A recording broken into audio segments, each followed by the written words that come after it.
Önce bütün sevdiklerinin acısını hissetirim sana. Sonra gömerim seni.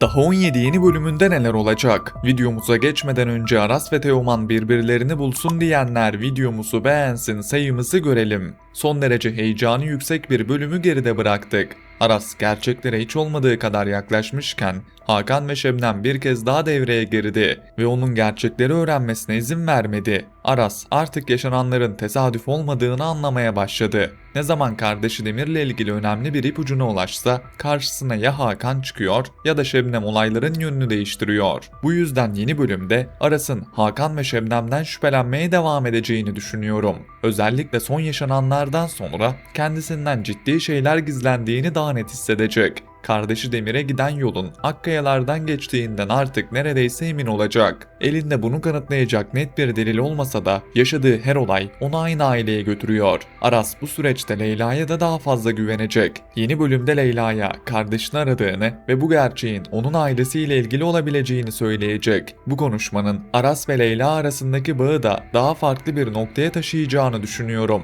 Leyla zaten uzun zamandır Aras'ın yanında duran ve ona en zor anlarında destek olan isimlerden birisi. Ancak bu kez konu doğrudan kendi ailesine uzanacağı için Leyla açısından da işler biraz daha karışacak. Bir tarafta ailesi olacak, diğer tarafta Aras'ın yıllardır aradığı kardeşine ulaşma isteği. Buna rağmen Leyla'nın Aras'ın en büyük destekçisi olacağını düşünüyorum. Çünkü yaşananlara baktığında Aras'ın boş yere şüphelenmediğini anlayacak. Teoman tarafında ise işler daha da karışacak. Son bölümde ailesine karşı olan öfkesinin giderek arttığını gördük. Hakan'ın onu itip kalkması, sürekli suçlaması ve ihanet ettiğini söylemesi Teoman'ın içinde zaten birikmiş olan öfkeyi daha da büyüttü. Bu yüzden yeni bölümde Teoman'ın daha radikal hamleler yapacağını düşünüyorum. Ailesinin kendisine güvenmediğini gördükçe onların sözünü dinlemek yerine tam tersini yapmaya başlayacak. Özellikle Aras konusunda Hakan ve Şebnem ne kadar baskı yaparsa Teoman'ın Aras'a yardım etme ihtimali de o kadar artacak.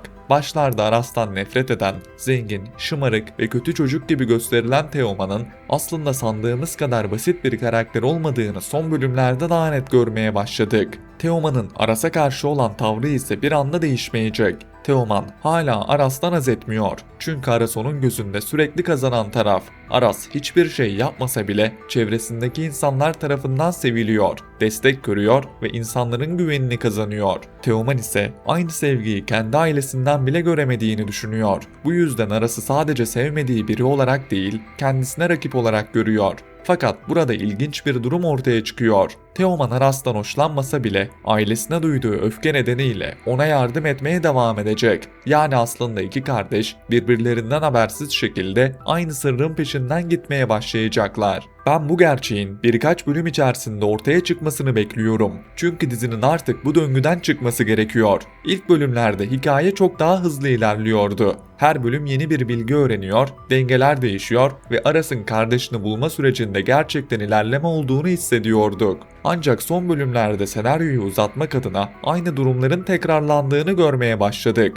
Aras neredeyse her bölümde gerçeğe çok yaklaşıyor. Tam önemli bir şey öğrenecekken görünmez bir el devreye giriyor ve onun gerçeğe ulaşmasını engelliyor. Bir bölüm Serhat üzerinden gerçeklere yaklaşıyor. Başka bir bölüm Akkayaların evinde önemli bir ipucuna ulaşacak gibi oluyor. Ama yine son anda bir şey yaşanıyor. Bu durum birkaç bölüm daha devam ederse hikayenin heyecanını düşürmeye başlayabilir. Hakan ve Şebnem ise yeni bölümde yine bu sırrın ortaya çıkmaması için ellerinden gelen her şeyi yapacak. Özellikle Teoman'ın son dönemde kontrol edilemez hale gelmesi onların en büyük korkusu olacak. Teoman'ın Aras'a yardım etmeye başladığını gördükçe onu bu olaylardan tamamen uzaklaştırmaya çalışacaklar. Aynı zamanda Aras'ın da gerçeğe daha fazla yaklaşmasını engellemek için yeni planlar yapacaklar. Fakat artık eski yöntemlerinin işe yaramadığını onlar da görüyor. Aras'ı korkutmak, uzaklaştırmak ya da önüne engeller koymak çözüm olmuyor. Ne yaparlarsa yapsınlar Aras yeniden bir yol buluyor ve aynı gerçeğin peşinden gitmeye devam ediyor.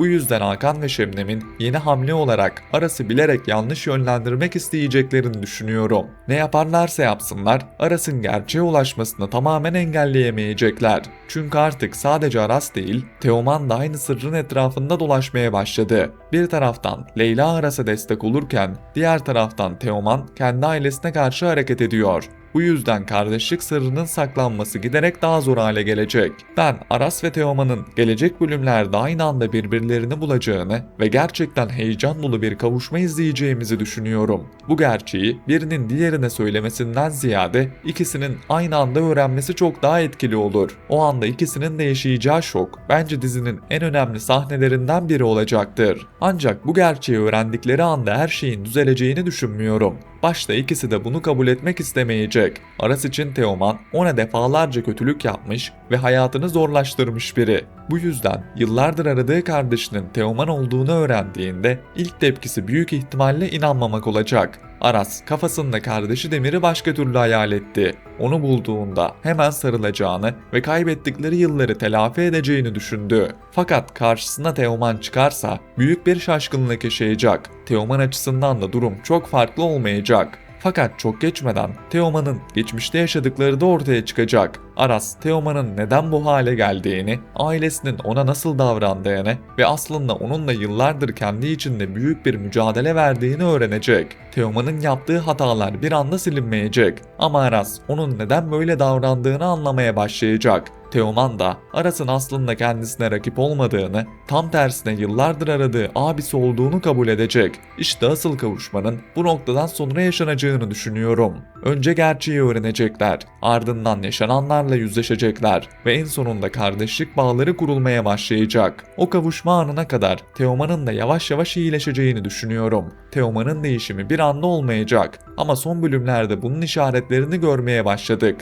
Ailesine karşı çıkması, Aras'a istemeden de olsa yardım etmesi ve bazı anlarda daha duygusal tarafını göstermesi onun eski Teoman olmadığını gösteriyor. Bu değişimin en önemli parçalarından birisi de Deniz olacak. Teoman'ın iyileşmesinde Deniz'in büyük payı olacağını düşünüyorum. Son bölümde de gülümseten anlarını gördüğümüz bu ikilinin sahneleri yeni bölümde devam edecek. Deniz'in içindeki Teoman duygusu şu anlık nefret ve sinirden oluşuyor. Teoman'ın tavırları, kibri ve geçmişte yaptıkları Deniz'in ona mesafeli durmasına neden oluyor. Fakat Teoman'ın farklı taraflarını gördükçe bu düşüncesi değişmeye başlayacak. Özellikle ailesiyle yaşadığı sorunlara şahit olması ve onun dışarıdan göründüğü kadar güçlü olmadığını fark etmesi Deniz'in ona karşı bakışını değiştirebilir. Deniz zamanla Teoman'ın içinde masum ve iyi birisi taşıdığını fark edecek. Teoman'ın sürekli kötü davranan biri olmadığını, birçok davranışının arkasında kırgınlık ve yalnızlık olduğunu anlayacak. Bu da ikisinin arasındaki yakınlaşmayı başlatacak. Deniz'in ona karşı olan ön yargıları azaldıkça Teoman da ilk kez birisinin kendisini gerçekten anlamaya başladığını hissedecek. Bu yakınlaşmanın Teoman'ın değişiminde önemli bir etkisi olacağını düşünüyorum. Yani Teoman bir taraftan Aras'la ilgili büyük gerçeğe yaklaşırken diğer taraftan Deniz sayesinde kendi içindeki iyi tarafı da daha fazla göstermeye başlayacak. Yeni bölümde bu ikili arasındaki sahnelerin biraz daha artmasını bekliyorum.